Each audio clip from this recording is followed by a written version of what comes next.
Welcome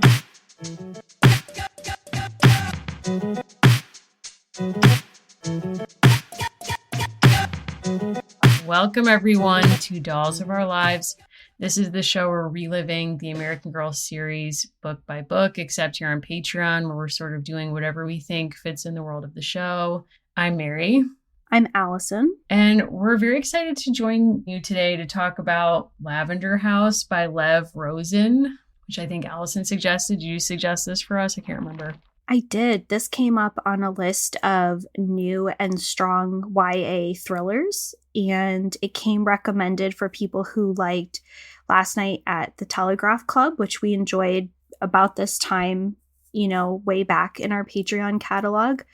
If you had to pick between an endless loop of reading this book or listening to Lavender Haze, which would you pick? That's an interesting question. If we're saying the acoustic version of Lavender Haze on Spotify, I would pick that one because I prefer it to the album version. But, this book would be up there. It's a tough choice. What about you? This book is a thriller, which I very much enjoy. I appreciated different levels of nuance to it. I don't know if you found it scary. There were parts that could have been scarier for me, but was this high on the scary scale for you? Yes, probably maybe in a different way for you. I think for me as a queer person reading this book, there's some scenes of violence against a queer person or queer people, and that's not really that's not super pleasant to read in the context of 2023, but at the same, so that's probably the scariest part of this for me was just reading homophobic scenes. But I don't know. I also in terms of genuine thriller scariness, which I also love thrillers. I could handle it, which is probably a sign it wasn't that scary. I would say not super scary. I would say it's kind of like Agatha Christie with a period piece. Oh my God, my girl.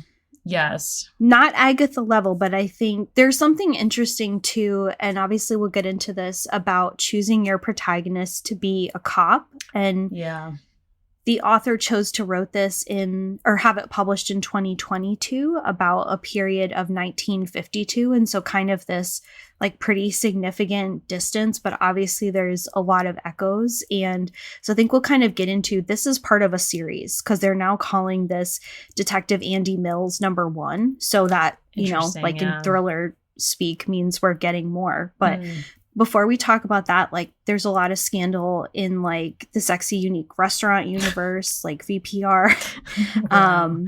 Yes. When in doubt, just throw some, gaggle of words together. You were on a trip. You were not on a Vanderpump trip, but perhaps, less dramatic, but more fun. Definitely more stable, I would say. Let's hope. Yeah. So first of all, I did finally go on my honeymoon in the past couple of weeks, and we went to Italy, to Rome, Florence, and Venice, which was just incredible. Honestly, it was so much fun. It did rain a lot, but we still had a really good time. And my wife lived there in Florence for her junior year, and she was an Italian major. So to go to places that had been really important and special to her that I had obviously never been to was really fun. And I actually went on a gay history tour, which I will put in conversation with discussing this book and sort of how you talk about gay history in general. Because at one point I turned to Anna and said on this tour, is this man gay or is he just wearing a rainbow wristwatch, wristband? Jury's still out. Anna's convinced he's gay, and that was an insane question. But all to say, very interesting. Yes, but then it's interesting that to be abroad when Scandival's amongst us. I had really fallen off watching that show, and then that breaking did bring me back to it. And I do think it rewards return because as long as you know the major players, it's electric watching the last final episodes of that show. I watched the finale last week. You think you've seen it all. Reality TV just lends itself to these meta conversations. Did they know? Did the producers know? Did the cast, did Tom and Raquel stage this to make the show relevant again, to make people care? Just a lot going on with this. Where are you at with Scandival? Are you following it?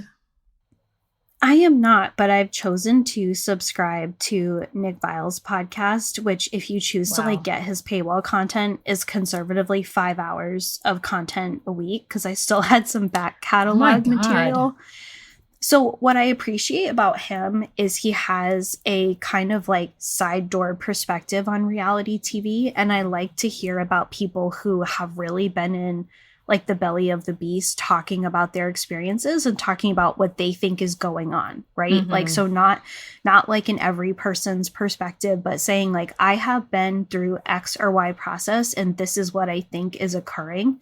He also gets very good access. He got amazing access to Love is Blind people. He does a shockingly good interview. I think he has been interviewed so poorly so many times that he does a very, very good interview. He has been absolutely obsessed and riveted with this scandal. And so everything I know about it is through him and through their perspective. And he's been asking a lot of questions about like things that were filmed between them on FaceTime and like whether that was legal and what's going to happen with all of that.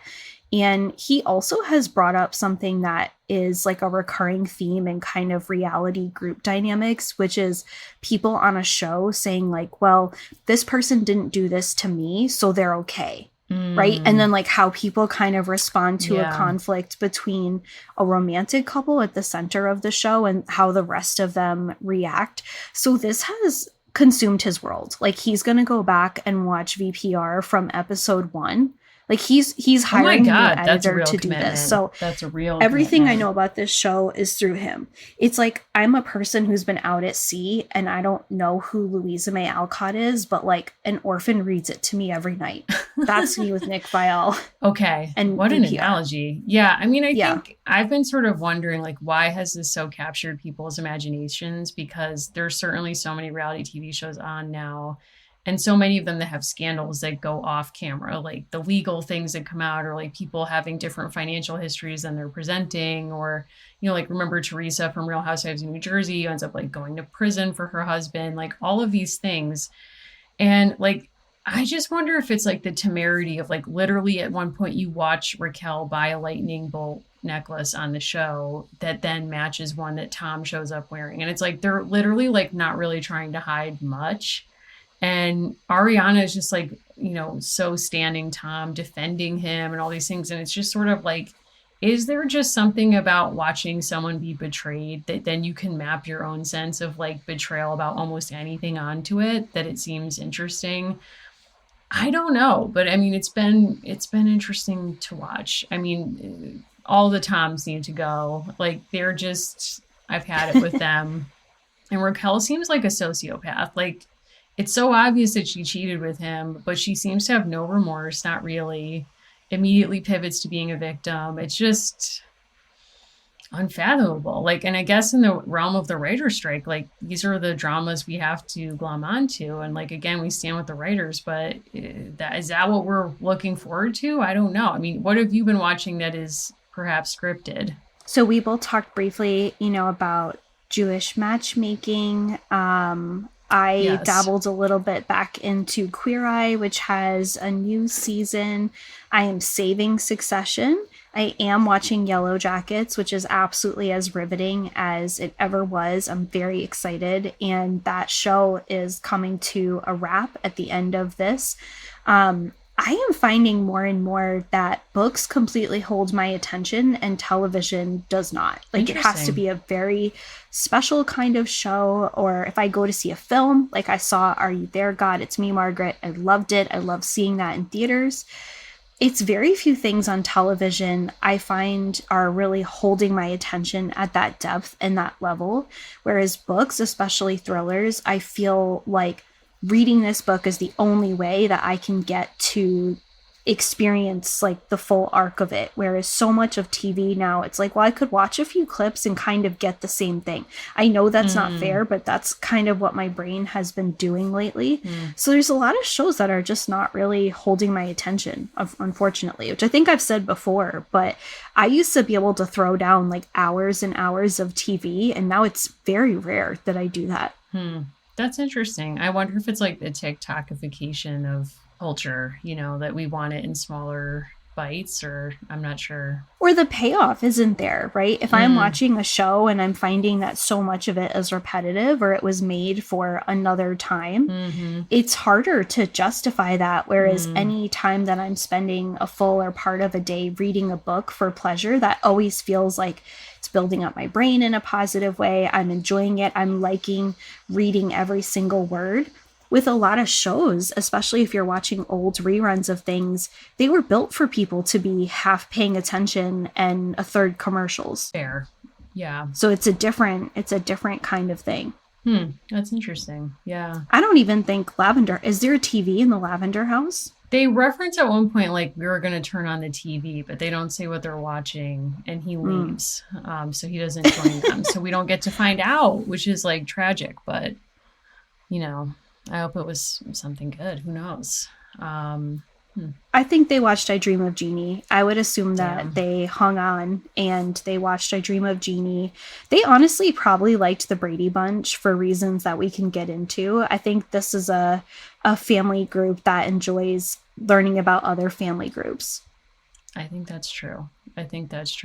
Shall we get into the book itself? Yeah, I'm excited. I found a few different summaries, and I'm going to read the one that I think actually captures something about this show the best. And this book came out in October 2022. It's by Lev A.C. Rosen. A lot of our listeners may know him for the book Camp. That was pretty big a few years ago. And more recently, a few of his books, including some of his YA, has been targeted for censorship. So we can talk about that too. Lavender House, 1952. The family seat of recently deceased matriarch Irene Lamontagne, head of the famous Lamontagne soap empire. Irene's recipes for her signature scents are a well-guarded secret, but it's not the only one behind these gates. This estate offers a unique freedom, where none of the residents or staff hide who they are. But to keep their secret, they've needed to keep others out, and now they're worried they're keeping a murderer in. Oof.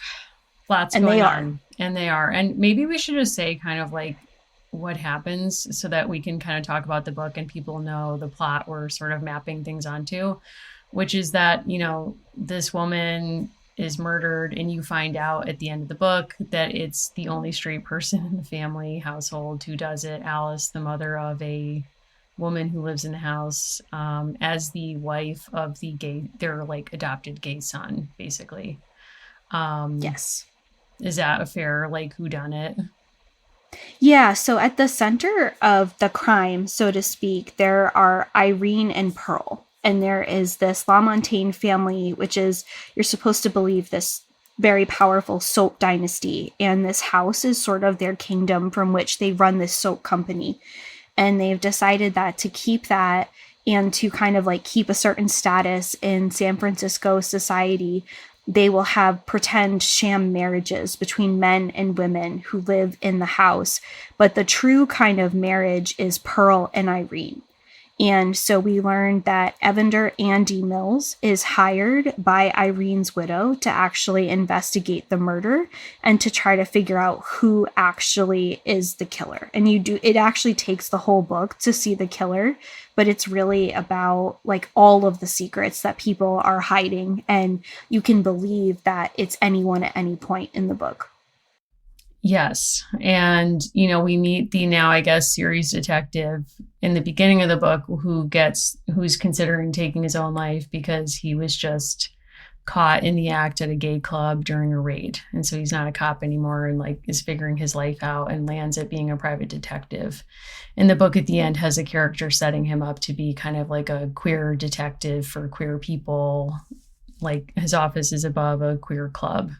So, and presumably that will be the basis for the books that follow this one. Yeah, there's a lot of heavy foreshadowing throughout this book. Like there's a lot of different moments where things are seeded for later. Mm-hmm. Early on, we meet the person who runs a club called the Ruby, and she talks about how there's this space above her club and that she can't trust anyone to actually occupy it because they may be disingenuous and they may be reporting people to the police. there's something about this particular detective, right? Like he still has connections and he has different ties to the police, but he's also sort of not a great candidate for this job because they just fired him. So there's people who Exactly. don't trust him within the police. There's a really tense scene where he's trying to get a coroner's report. What did you make of kind of the recurring theme of this book, which is Andy thinking that he hid all of these secrets very well? Like everyone thinks that they're hiding secrets very well. And I feel like part of the twist of the book is Andy coming to realize that he was never secret. Like all these people knew that he was having relationships with men, and like other policemen knew, people in the community knew, and it's his like unraveling of that information that takes like most of the book. I think it's sort of interesting because he was able to perform and to pass for certain straight people. Like his fellow cops did not know that he was gay. But he has a lifelong obsession with being detected. So he notes that he purposely distanced himself from his father, who was himself a detective, because he believed that he couldn't his father would see through him and see that he was gay. So he basically like cuts himself off from his father and his mother by extension. I think that there's a major theme in this book about detection and what it means to detect and to be detected. And, you know, there's like an implication that as a gay person, he is able to notice things about people that other people might miss, because he has to be so on his guard to make sure that he himself is not, air quotes, caught or detected as a gay person. So that seems to give him like a superpower almost, to be able to like read other people.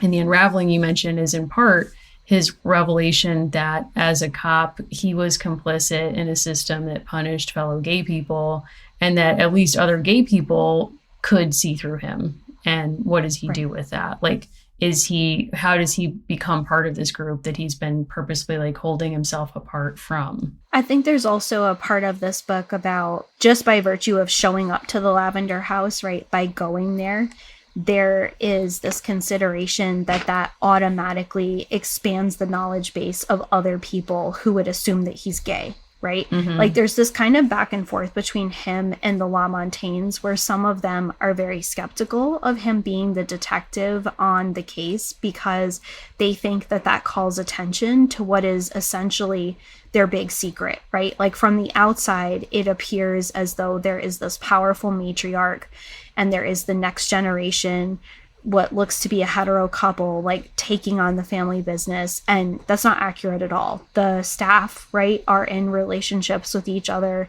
The only person, as you say, who is straight in the household is the mother of the woman who is in a sham relationship, right? Like that she chooses with the male heir to the soap company. And there's a line in some of the promotional material, like, this is a soap family where nothing is squeaky clean, right? Like where they have these layers of deception to the outside world. And it's striking that for some of them, just inviting this kind of recently fired cop, they feel like that is putting a huge spotlight on them. Like the son in particular, Henry, is like not thrilled that they've chosen this cop. And to that, the widow of the woman who's been murdered essentially asks, like, so who are we supposed to trust, right? Like, is he the least or the most trustworthy, because they don't feel as though they can have any police come to their house. Right. And, you know, I think that's where this book might be difficult to read if you're a gay person, even in 2023, because it's like there's a major part of this and like coming out that's like, who will I trust with the truth of who I am in a world where that truth can hurt me? And, you know, especially, I think, so it's like, I totally understand when he comes in and he's like, yeah, I was a cop, whatever. And they're like, we don't trust you. And particularly the staff are like, you know, how could you be part of something that abused all of us? Like all these people being beaten in bar raids, and make the point that he would always lean on his sources to figure out what bar was going to be raided so that he wouldn't be there. But he never did anything to tip off anyone at those bars that they were about to be raided. So it's like, where is your solidarity?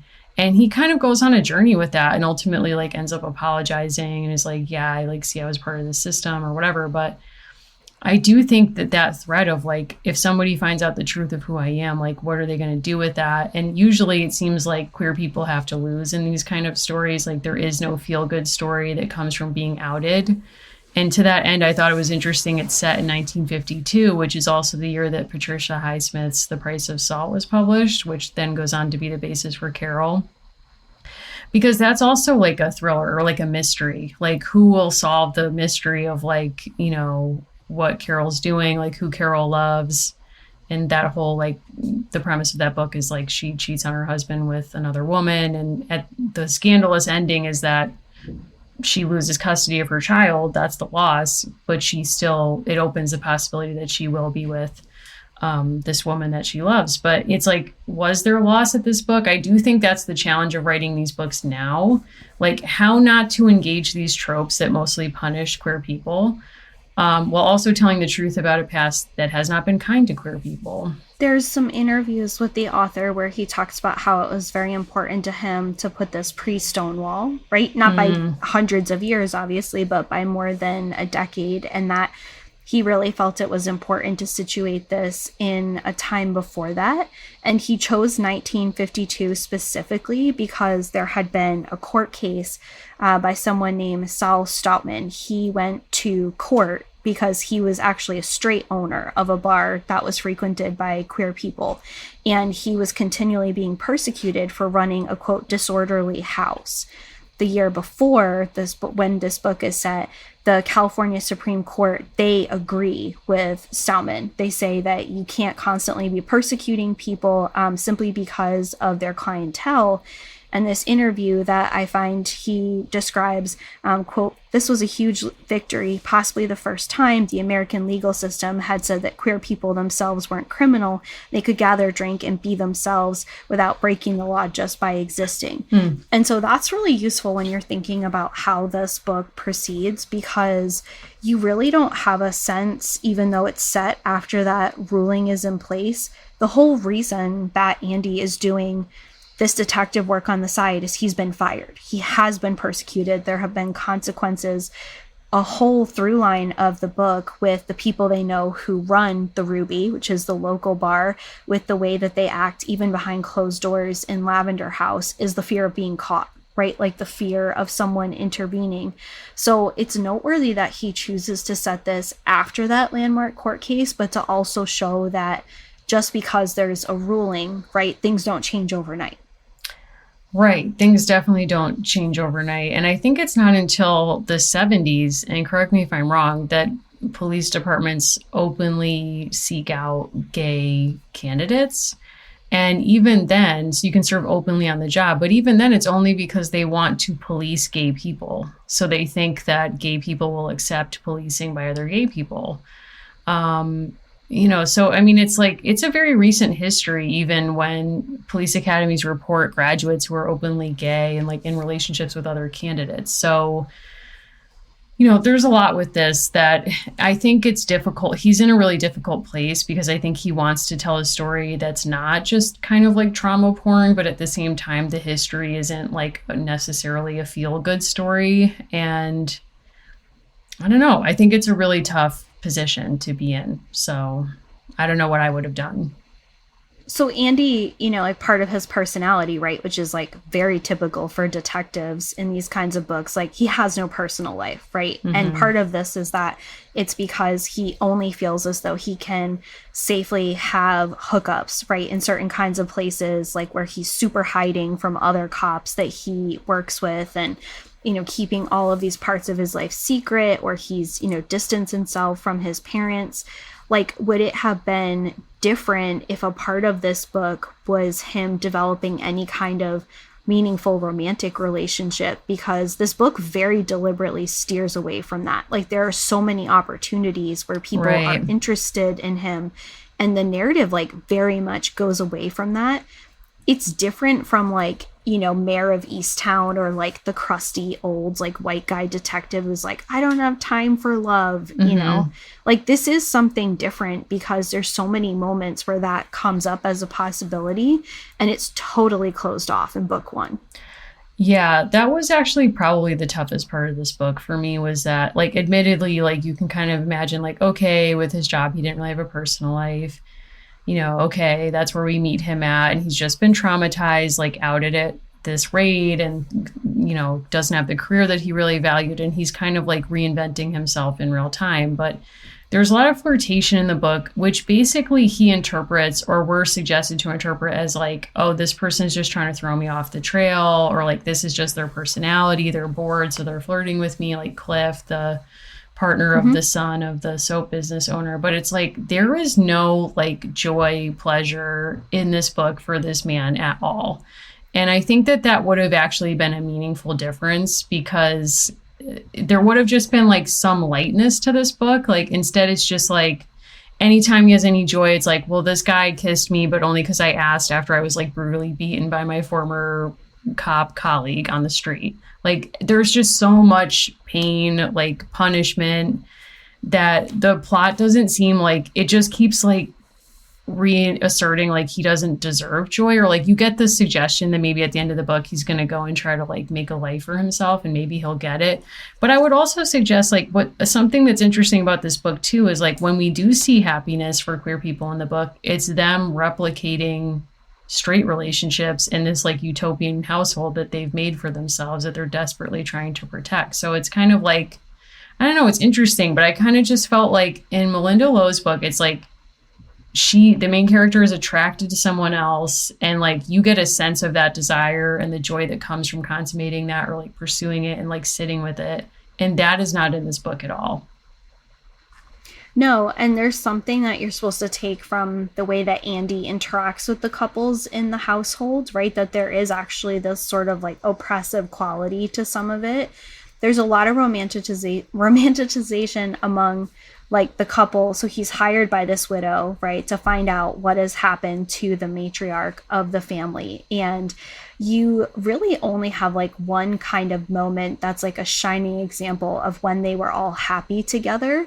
You have this scene very early on in the book where he's introduced to Lavender House and Andy starts to figure out what's going on, right? Like that the couples that are presented to the world are not the couples in the house. And he looks at this portrait of the family that was painted by a staff member, and he has this one understanding of it. And then later he sees the couples as they actually are in the painting, and he sees that as kind of an affirmation of their joy and their specialness together. But this book to me felt very much in the vein of a lot of gothic horror stories where to agree to be part of Lavender House is to basically say, I won't fit in anywhere else in the world. Mm-hmm. And Andy is repeatedly sort of pressured to like accept a job there and to go on there full time. And he refuses over and over because he feels that by becoming part of Lavender House, he will foreclose all these other possibilities.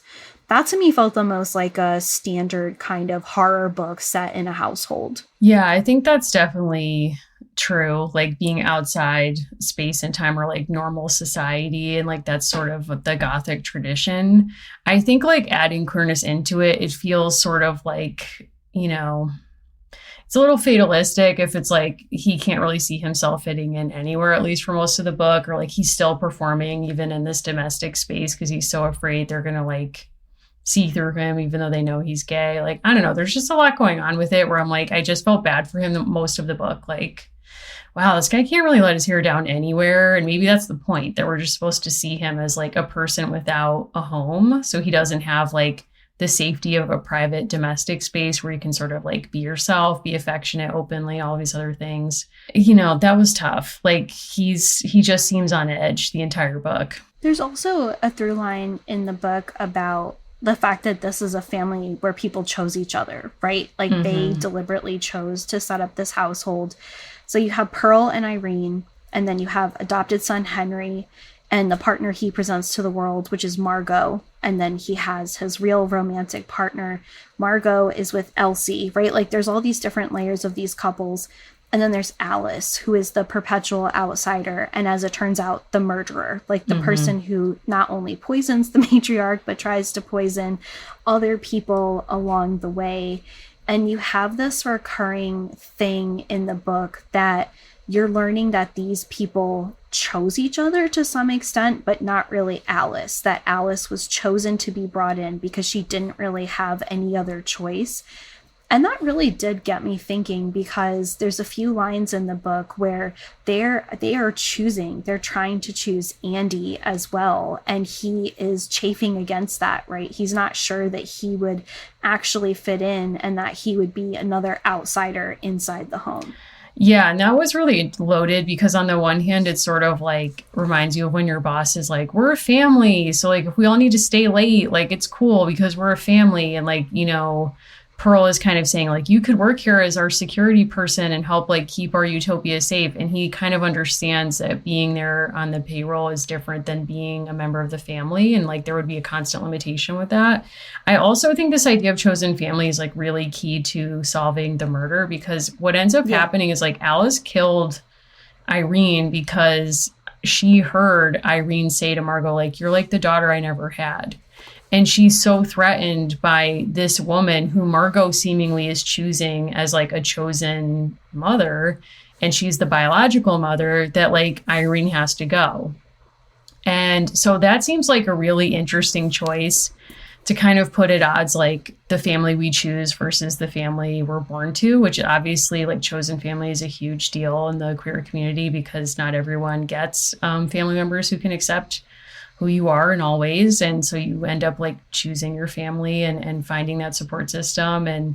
But here it's like that becomes the threat. And Margot then blames herself because she's like, I let my biological mother into this chosen family because I felt sorry for her, even though I knew she murdered someone else, my dad, my biological dad, who just wanted me in his life. And you're like, oh my God, like this is intense.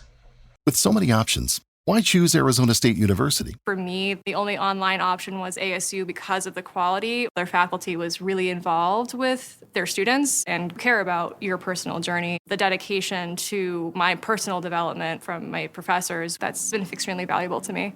Earn your degree from the nation's most innovative university. Online. That's a degree better. Explore more than 350 plus undergraduate, graduate, and certificate programs at asuonline.asu.edu. No one is safe if Alice is around. That's number one. There is a scene that is extremely tense, and it's set around a dinner table. And it's a really fascinating moment in the book where Andy is actually receiving a compliment. I knew you'd figure it out, Andy. You're smart. I just thought it would be nice to have one more meal together as a family. This is a meal where Alice, who wishes she was the matriarch of the family, is planning on poisoning everyone. It's quiet for a moment. The word family hangs in the air like a guillotine blade. We're not family, Pearl says. You're a monster. And Alice says, I'm the monster? Look at you. And then she talks about how like she doesn't understand this as a family. And then she concludes, I don't regret what I've done. Everyone at the table stands not sure what to do. And this moment is really tense because Andy has figured out how, like in a very specific way, Alice managed to poison the matriarch of the family. Like this person, like literally with her own stuff, with her own fascination with like the scents to make soap. And you realize that like she will kill anyone. I don't know what your cover is. I didn't notice this until I spent like more time with the book. My cover has these little like sprigs of lavender, and it has rabbits that are in different states of distress and death. And there's multiple times in this book where unhinged people are murdering rabbits. And this is something that clues Andy in to the fact that there is danger. And then he actually talks about himself feeling like a rabbit. And you have to really look at the cover of the book to like see that different layer of detail, because when you first look, you just see the silhouette of a woman. Like the book is about this person being murdered, but that's not the actual crime when you boil down to it. Like there's layers and layers of perception of crime going back to Alice feeling as though she's been betrayed by her daughter. Damn. Yeah, I missed that's on the cover of my book too, and I totally missed that. It just reminded me of like I had a summer job once, and this woman was like, "Yeah, kind of have some drama at home. I need to go home early because my daughter had some pet rabbits and my mom is from Italy. And like, long story short, she served us a stew last night and my daughter was eating it and was like, wow, Grandma, this is really good. And she was like, yeah, I knew your pet rabbit would be good for something. And like, long story short, this girl freaked out and she's been a vegetarian ever since, as far as I know. But I was like, damn, I haven't heard a homicidal rabbit story in a long time since reading this book. But it was interesting that like the reveal of the murderer inverts a trope that's often the other way around, which is like the gay person is of course the murderer. And there's an unfortunate, I'm a huge Agatha Christie fan. I love British mysteries. There is like a spree of like watching, even like the last season of Vera, there was like 2 in a row where it was the gay person who did it. And it's presented with like, oh, it's not because they're gay, but they just happen to be gay and they murdered someone. And so I thought it was kind of interesting and like how conscious was it of him to make the straight person the murderer in this like gay utopia, but it's about belonging. Like the real motive is I didn't feel like I belonged, therefore the person who threatened me had to go. It's also so frustrating because Alice has been independent before, she has lived before, and she has this very toxic tether to her daughter, who really doesn't want or need her there. And something we haven't underscored so far in this episode is the house is really nice. It's objectively huge. It's a mansion, and their class servants. insulates them from certain kinds of questions, right? You see those things like what's classy if you're rich, but trashy if you're, perceived as poor. The fact that there's all these generations and different people living together and kind of like hangers on, that's perceived as a marker of their class, right? Like, of course, we would all live in this compound together. Of course, we would all stay with the head of the Lamontagne family, sniffing all these different kinds of scents and making soap. There was a surprising amount in this book to me as a soap lover, I will say that, about the complexity of the soaps that they were choosing to offer. Right. And the fact that they were no longer going to be constantly reinventing their scent. That did make me sad because I wanted Henry to do better. Like, there's a lot of issues with Henry, but I wanted him to carry the mantle. Carry that on. Did it inspire you reading about this book to wade into making your own soap? I would never make my own soap. I don't want to change up that mystery. A thing about me that I may have mentioned on this show before, like I have 4 kinds of soap and 3 kinds of body wash in my shower right now. That's a minimum. Wow. Like, impressive. I have different soaps for different things. I have a lot of soap out at all time. I love buying soap. My Mother's Day gift to my mother was partially composed of soap, nothing to do with this book. For some people, that would be a throwaway thing of, oh, and I got you this soap. No, I scour the sales. I see exactly what I want to look for. And it's like, if I have put soap in with your gift, I thought about that soap a lot. Meaning like you thought about the scent being matched to the person, or like the meaning of the ingredients speak to the person, or like what's the thought process? Everything. Like I'm using certain kinds of soap on my body in certain kinds of ways. I have other kinds of soap for hand washing. Got it. I always have multiple bars of Dial soap around as like preventative measures for bacteria and whatnot. Like scents and like style. Like there's certain kinds of soap that foam. There's jellier soaps. It's like I need all those things on deck at all times. My mom is obsessed with a certain small subset of like eucalyptus scents, and they don't always have them. So when they do, I have to stock up. Interesting. Yeah. I mean, I'm a very scent forward person, but I'm very sensitive to smell. So I've never worn perfume or cologne because it's too strong for me. But you know that my lifelong signature scent is Moonlight Path from Bath and Body Works. And they recently announced in the last year that you can only get it online. If they ever stop production, like you will find me in full breakdown mode. Like full on. But my favorite scent is lavender. So I was like into The Name of This House, obviously playing on Lavender Scare as well. I'm not as like soap aware as you are. I have a sense memory of like my parents use Irish Spring with aloe. So like if I smell that, it feels like comfort. Like I remember like growing up being at home. But other than that, I don't really care. But it's, the intensity. I did appreciate like how much effort this woman was putting into curating. And it was interesting that, like, even as a measure of grief, he was like, yeah, I don't care. Her son was like, yeah, no, we're not doing that anymore. We're just going to, like, replicate the old soap, like, in a factory. It's all going to change. And I think it's just like an interesting metaphor for like the theme of inheritance, or like what Yes. do we owe to each other, that is running through this book. Like, okay, if we remove biology, what do we owe to each other? Because the son clearly is like, I don't owe my dead mom carrying on this life's work passion in the way that she wanted, still running the business, but trying to turn a profit. And for Margot, it's like, you know, as you said, Margot left home and didn't really need her mom anymore because the mom was exploitive and whatever else. And she knew that the mom killed her biological father and his wife for simply wanting to be in her life. And she was so threatened by that. But in a way, you could view that as Alice being like, well, if I can't play the biology card to get Margot to care for me, like, what do I owe to her and what is she going to owe to me? And I can't live with her not feeling like we're tied together. So it's an intense like family drama.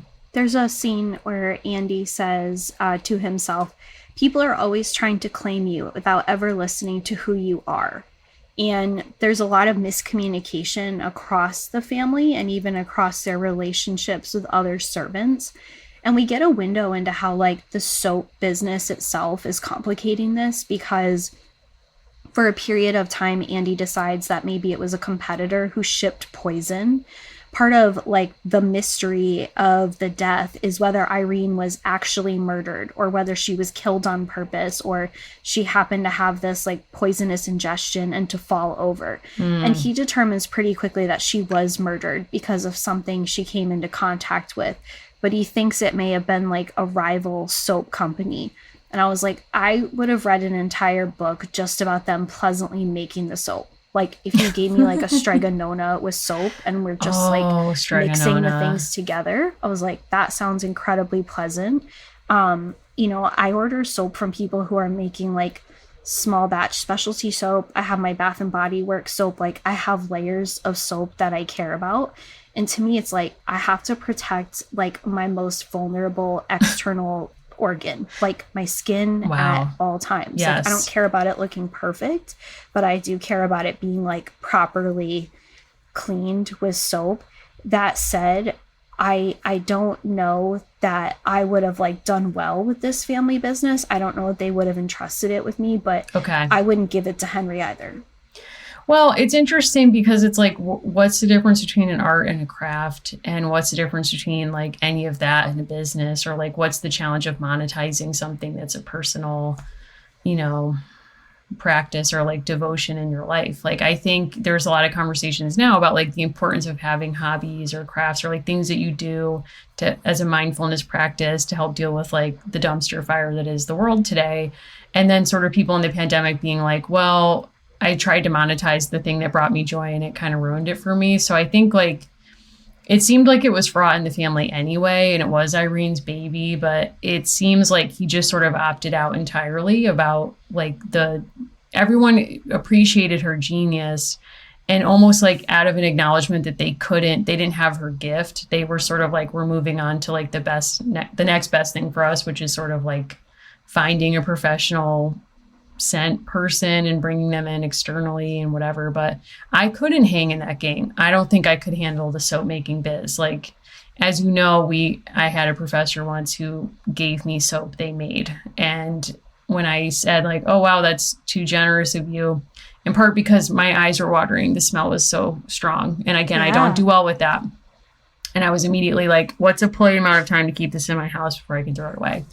And to make me feel better, I guess she was like, well, I mean, I got the level of fat wrong. So like, this is actually like harmful. I could never sell it. And I was like, okay. Like, I mean, I don't know that I would have shared that with me. And again, it didn't harm me because I threw it away, but it was like, I felt it opening my pores. Like that's how strong the scent was. And you probably enjoy that. I can't handle that. Like that's too much for me, but it's a slippery slope. I guess what I'm learning is like, not everyone has that gift. I buy fragrance bricks that I hang in my bathroom and other places, and they are essentially like modified versions of soap that I order, and they like give off a certain smell. To me, walking into a space and smelling something is great. Like, and that is how I choose to live. Okay. My office, for example, I don't choose to do that because it's a shared space, right? Like if I'm sharing the space with people who are relative strangers, I'm not going to do that. If I have control there's candles burning, there's scents. Like that was a part of the book that I liked, was that kind of sensory feel of this being a lavender house, right? That play on words of like her making something really beautiful. And the tragedy that her son, who really doesn't care that much about the business, is the quote rightful heir. And his wife, who is not really his lover or really in a relationship with him beyond business, they are being presented to the world. They are not really that invested in this other than they want to keep the money. But they are the people who have to come out.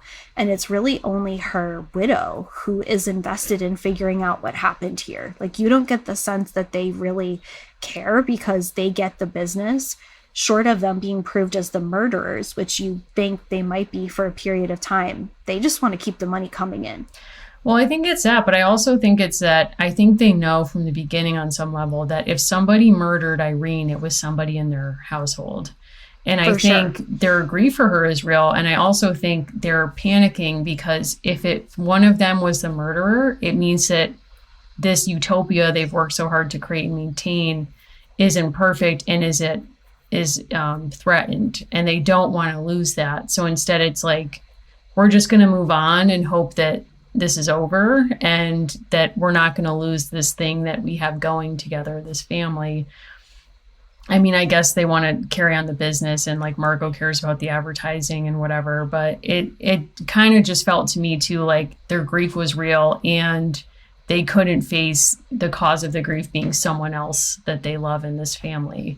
So in a way, it's like it works out that it's Alice because she's the person who never quite fit, not because of her sexuality, but because of like she had such an extractive view of her relationship. Like she took on running the house when no one asked her to because she couldn't just be like a member of the family. She felt like she had to do all of these things, which again gets back to like, what do you owe people what do you owe each other in a community?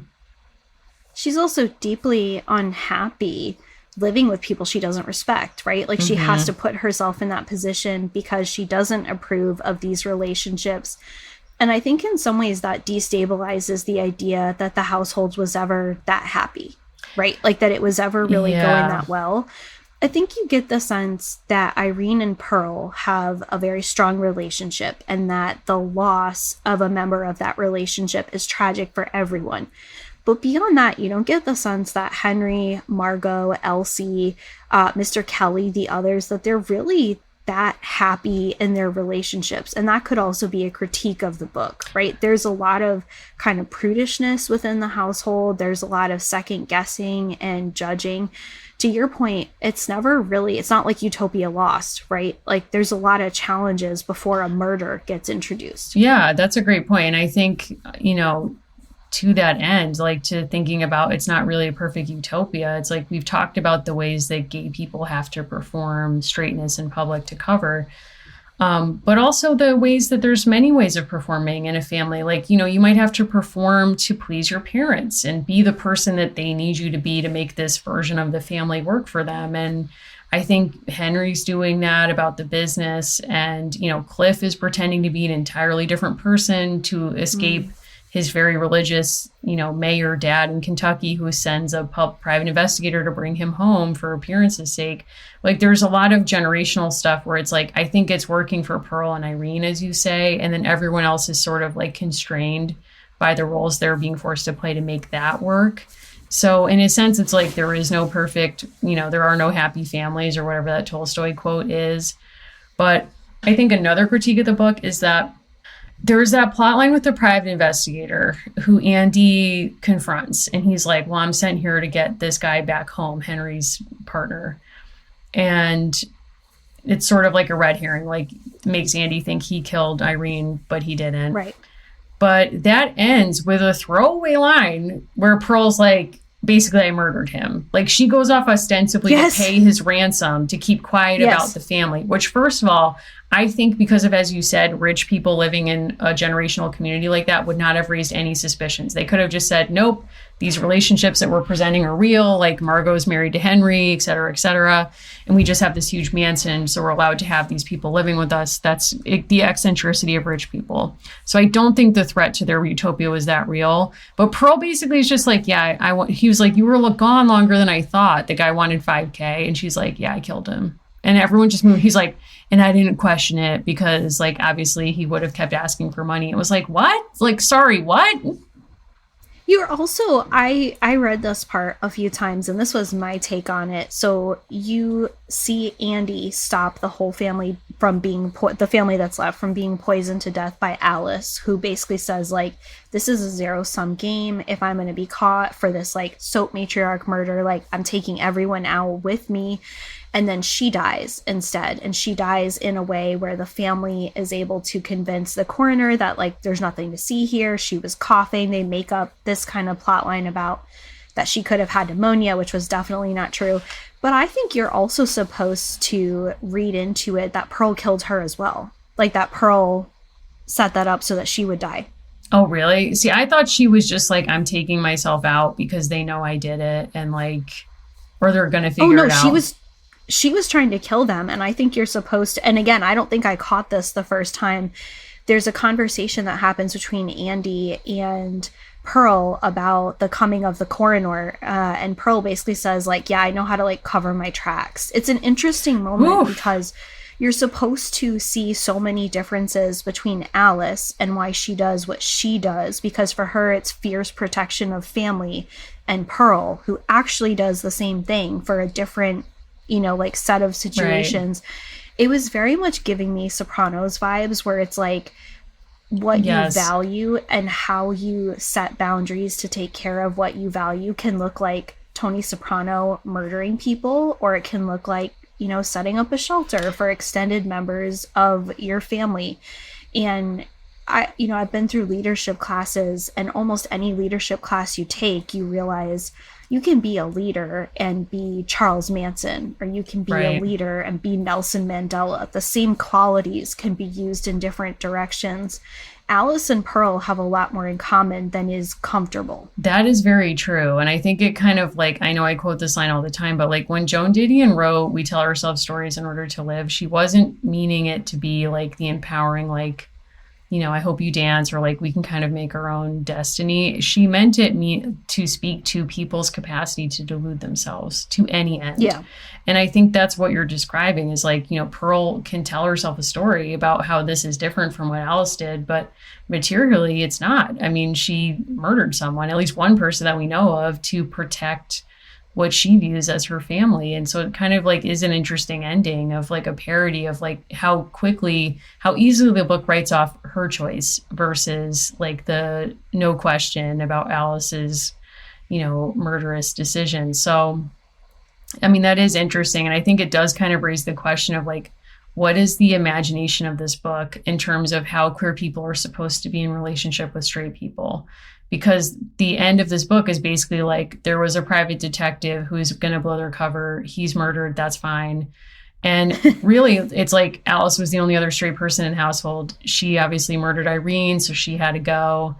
Like, what is the expectation that for queer people to exist in the world with any sense of joy, they have to be in complete separation from straight people in this, like, private utopia that only rich people can afford? Like, what are we left with in terms of how this author is imagining the relationship between the two? The solution that I think the book presents at the end is queer policing.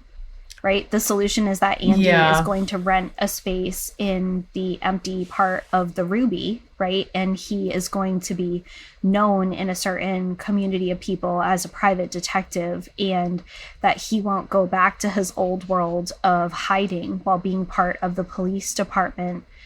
There is something to be said for kind of, like, I tilted my head at the end. Like, it was surprising to me that that is the conclusion, right? That he is going to do effectively internal policing as opposed to going back to other policing.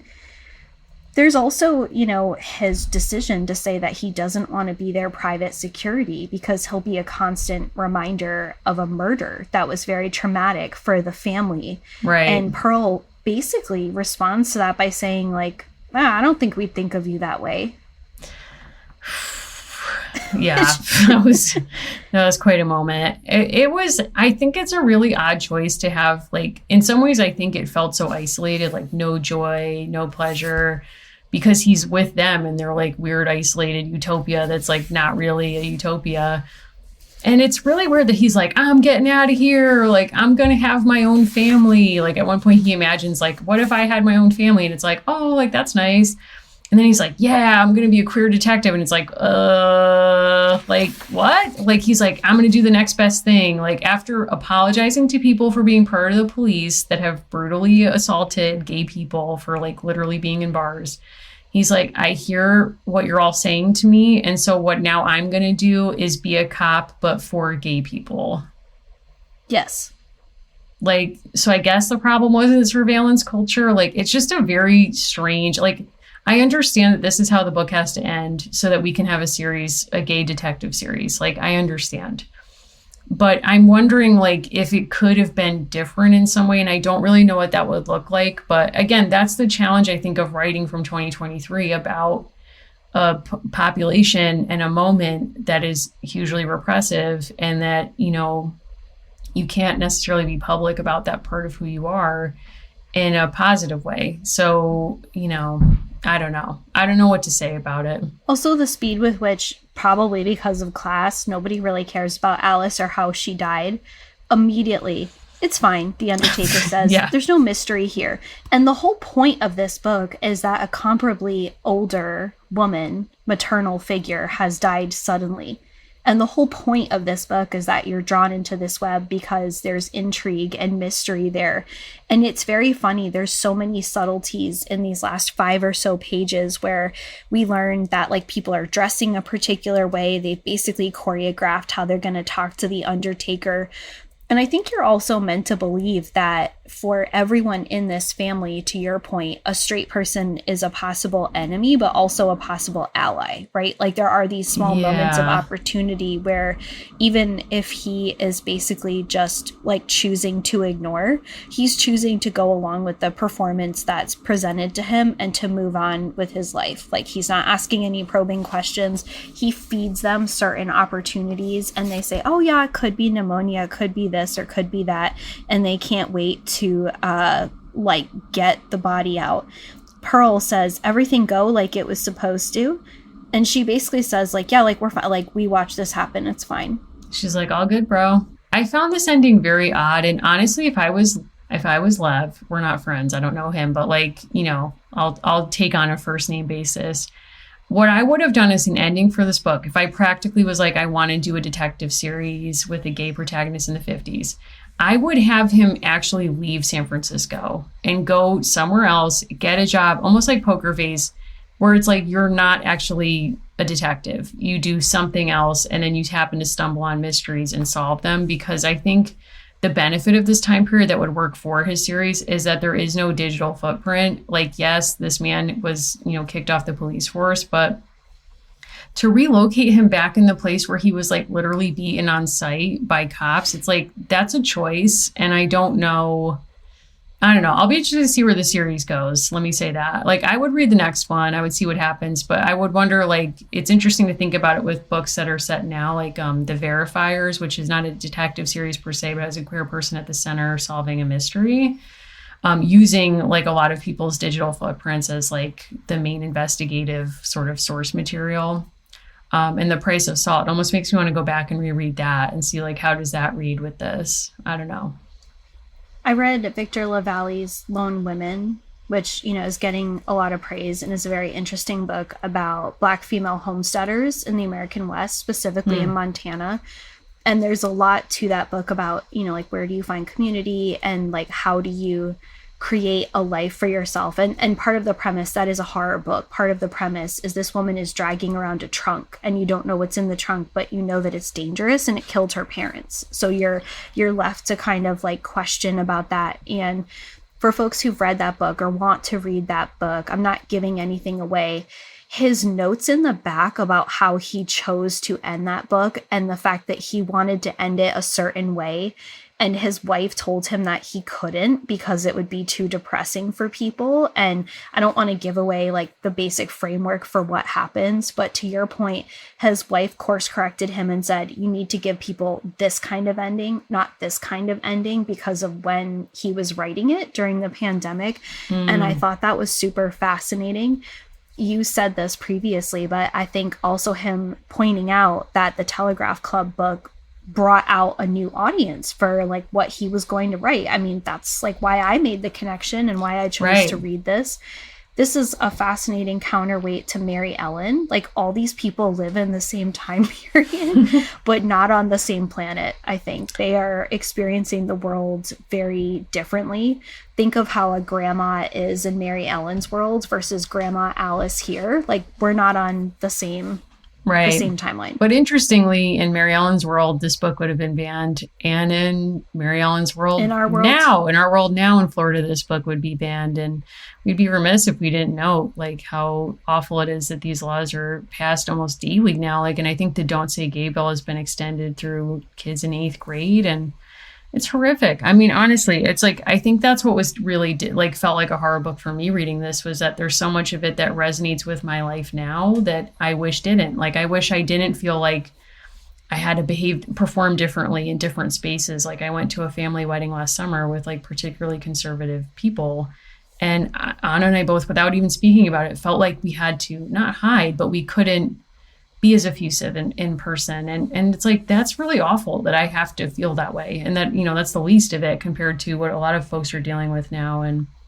certainly the trans community. And it's just like, it's awful. And I think it's really hard as an author to both like want to recover like a gay past, but then also not re-traumatize or note like the lack of progress in some ways that's been made. So I think, you know, this author had like a really hard task ahead of him, and I think he did a relatively good job with it. I also just want to note the difference too between saying like we've now given like hours and hours of our life to like rereading this book, taking notes and like making commentary on it. To me, that's all valid. Never looking at a book and saying nobody should read it, right? Even if your conclusion after hearing this episode is, I don't want to read that book, that is completely different from saying like, I have a sense of what this book is and I've decided nobody should read it. Like, to me, just to like, I think maybe if you're listening to this episode, that feels obviously very different, but part of what's going on is people choosing to make huge decisions for other people.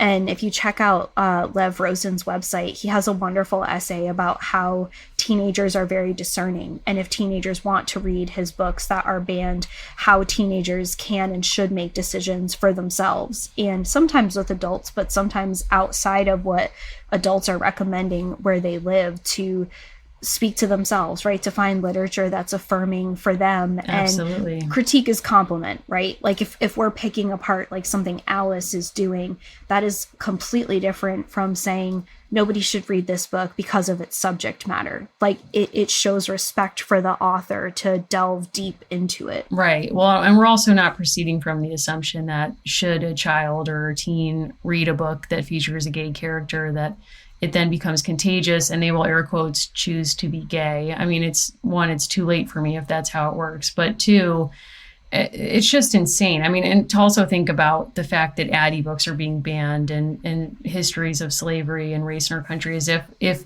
children or teens were to read the truth of our past, they would not be able to handle it. Like, what a lack of confidence in your own kids. And, you know, it's really, really sad. And, you know, also the people making those claims are willing to fully buy into things they hear like misinformation on a news site I won't name, but like with no fact checking. So it's like, you know, none of it makes any sense. It's all very sad. And I worry. I don't know where this is going, but it's just like, it is like a very concerning time. There's a viral Reddit conversation that keeps going around and around, and it started with a man on one of the divorce forums saying that he and his wife had a great relationship until she got on TikTok, and then TikTok videos taught her that they were unhappy, and he's been ratioed pretty hard. But at the core of that conversation and the idea of banning books, the book or the video are not living things, right? They are not forcing you to do anything. They are not invading your brain cells. What's happening is something is resonating, right? You're understanding something about your life. You're getting language that you didn't have before. And that's what's very scary to people. Like the people who are taking to the internet and complaining and critiquing, like, this guy doesn't even really understand what's going on in that genre of videos, but he's saying like these videos were the cause, and people are clarifying, not in these words, but saying this gave her language for something she was struggling to understand, right? Or like this is giving people space to think about this.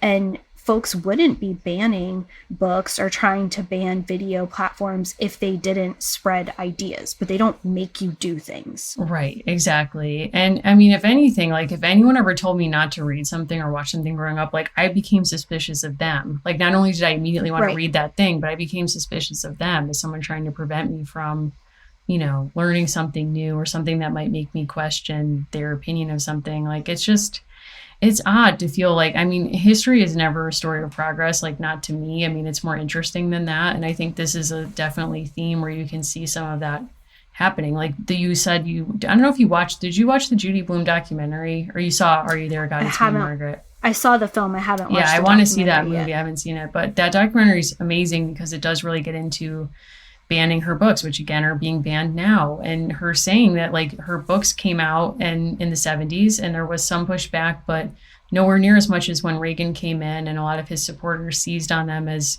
you know, proof of what was wrong with kids. And this is the problem with America. And I mean, it's usually a distraction from what's really going on and the real cause of discontent.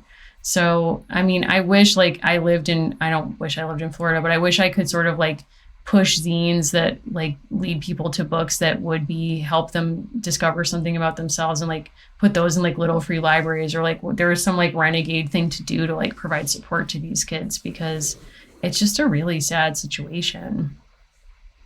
Yeah, and we've had people talk about this on our Discord, and I think people are having conversations about it online. So if that's something that you want to connect with people over, and again, it's like, you know, critique is its own form of flattery. You're taking the content seriously enough to want to understand it and to like look at it from all different kinds of angles, as opposed to just dismissing it. Like you cannot like a book. I think that's valid, but to say I'm not going to engage with any of this material because of a bias or an ignorance I have, it's like that's not good. Yeah. And I mean, the only kind of lack of engagement that I have around this is like I just don't engage people who want to explain or defend book banning. Like that is not worth my energy right now. And so I'm happy to talk to people on Discord, but I don't think we have many people in the Discord who are pro book banning, so I'm not really worried about it. But it's just like, it's terrifying. Like it is so hard to feel like my life could be legislated out of options that I want for myself, like to be a parent or to be married. And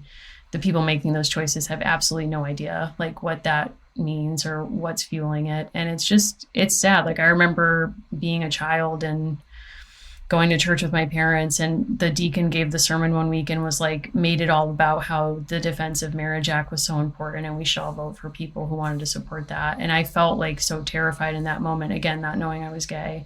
And if you think about it, it's like I was raised in a household where we never talked about gay people. There was certainly no empowering language, not a lot of affirming stuff even now. And my brother and I are both gay. So it's like, how did we get here if we were like, I wasn't influenced, like no books perverted me.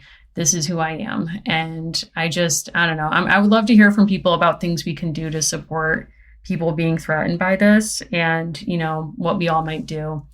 I'm still thinking about something, but this is like a major issue to me and I'm really affected by it. So I'd love to kind of hear from other folks about proactive things we can do. Yeah, and if people want to reach out to you specifically, is there a best way to do that? Sure. So on the Discord, you can message me privately. I don't know my handle off the top of my head, but you'll find me on there. And on Instagram, you can go at Mimi Mahoney and DM me. I'm on Twitter at Mary Mahoney123, but you'll probably hear from me sooner if you write to me on Discord or Instagram. And how about you, Allison? I'm Allison Harricks on all the platforms, and we've had some people comment different places saying that they just really don't know where to get started on the Discord, or they feel like it's a big part of the community and they're not sure what to do or where to go.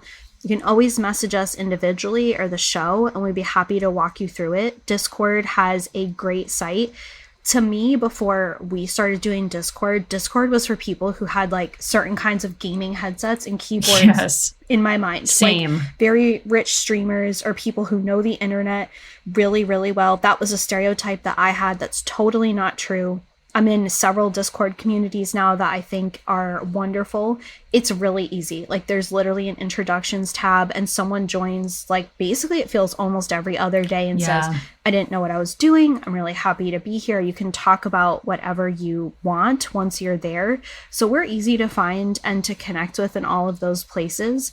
We're doing the book Shine Bright for the next month, and then we're going to be talking Barbie. So like super interesting things coming up, and there's, you know, an hour of us talking per monthly episode, but people have conversations all day, every day in the Discord. So that's like the biggest benefit, I think, for sure. Yes. And there's also a series of meetup groups. So if you want to have some, like, find some friends IRL in your area to talk about American Girl and God knows what else, they're popping off all the time, and I'm trying to like get to a New England group meetup if I can, but they're great groups and so many great conversations going on, and yeah, we'd love to see you on there. So please don't hesitate to contact us if you can't figure it out, because we've both been there. So, you know, we'd love to hear from you. Thanks everyone. We'll see you on the next episode.